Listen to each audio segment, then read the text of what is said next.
সাবাস বাংলাদেশ, সাবাস ছাত্র জনতা, সাবাস ক্রিকেট প্রেমী। অবশেষে নাজমুল হাসান পাপনের অফিসিয়ালি বিদায় ঘণ্টা বাজলো। গত 12 বছর ধরে বাংলাদেশ ক্রিকেটের সভাপতি ছিলেন পাপন। তার উপর ক্রিকেট প্রেমীদের খুব আক্ষেপ ছিল। অবশেষে ক্রিকেটের রাজনীতি মুক্ত হলো, ক্রিকেট প্রেমীরা ভাসছে আনন্দের জোয়ারে। নাজমুল হাসান পাপনকে সরিয়ে বিসিবি নতুন সভাপতি হলেন বাংলাদেশ দলের সাবেক অধিনায়ক এবং নির্বাচক ফারুক আহমেদ। ফারুক আহমেদ এর আগে 2 বার বিসিবি নির্বাচক ছিলেন।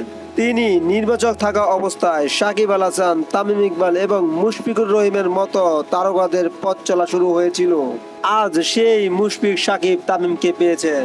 অবশ্যই এবার ভালো কিছু করে দেখাবেন নবনির্বাচিত সভাপতি ফারুক আহমেদ। তবে আরো একটি ভালো খবর হলো নাজমুল আবেদিন ফাহিম বিসিবি নতুন পরিচালক হয়েছেন।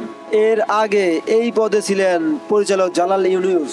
দীর্ঘদিন ধরে ক্রিকেটের সঙ্গে আছেন নাজমুল আবেদিন ফাহিম। বিভিন্ন পর্যায়ে কোচিং করানোর অভিজ্ঞতা আছে তার। তিনি একজন অবশ্যই বড় মাপের ক্রীড়াবোদ্ধা। সভাপতি ফারুক আহমেদ, নির্বাচক গাজী আশরাফ হোসেন লিপু এবং পরিচালক নাজমুল আবেদিন ফাহিম, এই 3 নায়কই এখন বাংলাদেশের ক্রিকেটের ছায়াদাতা। অবশ্যই এইবার ক্রিকেটে ভালো কিছু দেখতে পারবে ক্রিকেট প্রেমীরা। সব ধরনের খেলার আপডেট পেতে অবশ্যই চ্যানেলটি সাবস্ক্রাইব করে পাশে থাকবেন। ধন্যবাদ।